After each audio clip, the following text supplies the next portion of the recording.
Gangster বিহারের চন্দন মিশ্র খুনে এই মুহূর্তে 3 জন অভিযুক্ত ধৃত। পুলিশের সঙ্গে ওই দুষ্কৃতীদের গুলির লড়াই, 3 জনেরই পায়ে গুলি চালায় পুলিশ এবং তারা আপাতত হাসপাতালে চিকিৎসাধীন। তাদের থেকে কার্তুজ পিস্তল উদ্ধার হয়েছে।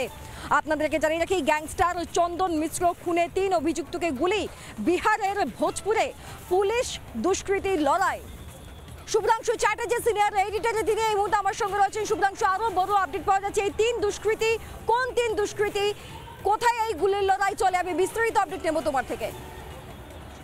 দেখো, চন্দন মিশ্র খুনের ঘটনায় যে ঘটনাটা ঘটছিল, পুলিশ বিহার এসটিএফ এবং বাংলা এসটিএফে যে ঘটনাটা আমরা দেখিয়েছিলাম, শনিবার দেখিয়েছিলাম, গোটা বাংলাকে গোটা বিশ্বকে দেখিয়েছিলাম কীভাবে পুলিশ ওখানে ধরেছিল, ওখানে কীভাবে এসটিএফ অভিযান চালিয়েছিল। আমরা সেই খবর এক্সক্লুসিভ রিপাবলিকে দেখিয়েছিলাম, সেই ছবিও দেখাতে পারি আমরা। এখন এই জায়গায় দাঁড়িয়ে তাদেরকে যখন নিয়ে যাওয়া হয় এখান থেকে, এরপর একের পর এক লিঙ্কম্যান খুঁজে পাওয়া যাচ্ছে এবং প্রত্যেককে জিজ্ঞাসাবাদ করছে। এবং দুষ্কৃতীরা, এটা তো 1 জন 2 জন 3 জন নয়, এটা বিশাল সিন্ডিকেট চলছে।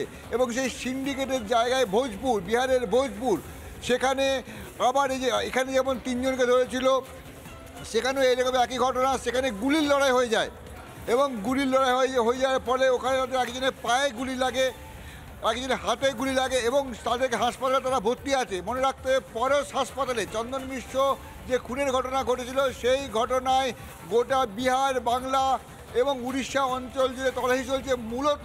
মূলত পশ্চিমবঙ্গে দুষ্কৃতীরা নিজেদেরকে লুকিয়ে রেখেছিল।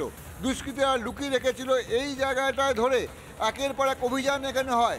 এরপর যেটা আজকে সকালে হয়েছে, এই শনিবার আমরা যেমন দেখেছিলাম ভোর 5টা নাগাদ, আমরা বলছিলাম 5টা, ঠিক 5:28 অপারেশন জোন হচ্ছে ওখানটায়, আমরা সেই ছবি দেখিয়েছিলাম ভোর 5:28 শনিবার।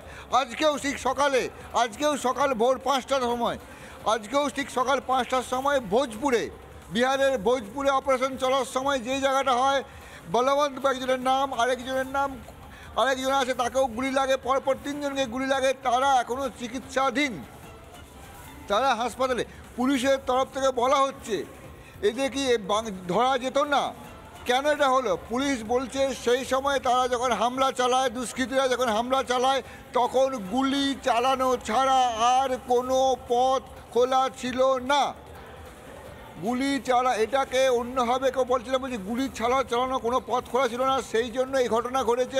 ওরা বলছে যে দুজন পক্ষের মধ্যে গুলির লড়াই হয়েছিল, এটা পুলিশের দাবি। এই জায়গায় দাঁড়িয়ে এই চন্দন মিশ্র হত্যাকাণ্ড ধরে বেঙ্গল এসটিএফের সঙ্গে বিহার পুলিশ যেভাবে কাজ করছে, এবং গোটা এই জায়গাটা কিন্তু বিহারের ছিল, এবং এই জায়গাটা ধরে বিপুল অভিযান চলছে।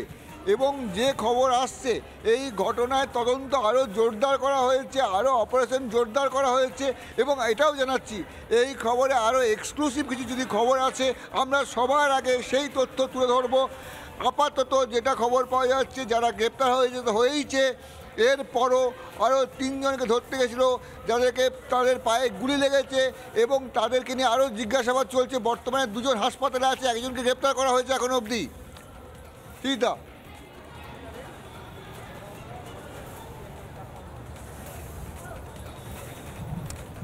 বেশ, তোমার ধন্যবাদ শুভ্রাংশু। আমরা শুনলাম সিনিয়র এডিটর শুভ্রাংশু চ্যাটার্জি, তিনি লাগাতার একটার পর একটা আপডেট দিয়ে যাচ্ছেন এই গোটা ঘটনাকে কেন্দ্র করে।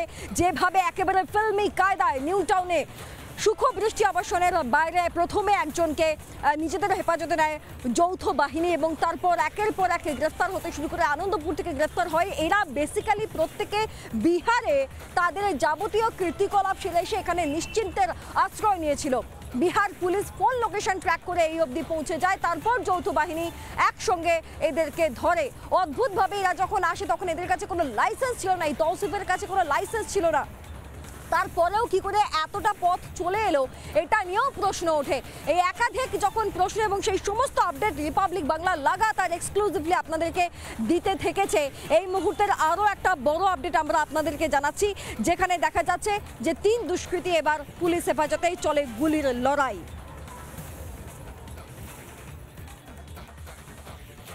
कानून और पुलिस अपना काम कर रही है। बिहार के अंदर कानून का राज है। जो भी अपराध कर रहे हैं, कानून उसको 12 घंटे के अंदर, 24 घंटे के अंदर पहचान करके गिरफ्तार करती है और उसको सजा के लिए माननीय न्यायालय के समक्ष भेजती है। बिहार के अंदर कानून का अख्तियार है, कानून का राज, और किसी भी परिस्थिति में अपराधी को कानून जो है छोड़ने वाला नहीं। देखिए, पुलिस अपना काम कर रही है और पुलिस लगातार दबिश दे रही है उन लोगों के ऊपर जो बिहार में एक खौफ का माहौल बनाना चाहते हैं। और ये बात याद रखिए कि जो मुजरिम है उनको छोड़ा नहीं जाएगा। और जो साजिश हो रही है, जिन दिमागों ने साजिश करके नीतीश कुमार की सरकार में इस तरह की कार्रवाई कराई है, हम उन दिमागों तक भी पहुंचने की कोशिश कर रहे हैं। हमारी सरकार उन साजिश करने वालों को भी पकड़ेगी जो बिहार में एक मर्तबा फिर खौफ का माहौल पैदा करने की कोशिश कर रहे थे। हम उनको कामयाब नहीं होने देंगे और नीतीश कुमार की सरकार एक एक को चुन चुन करके कानून के मुताबिक सजा देगी।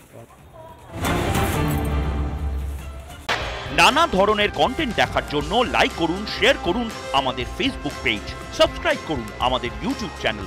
পাশাপাশি অন্যান্য ব্রেকিং নিউজের জন্য অবশ্যই চোখ রাখুন রিপাবলিক বাংলায়।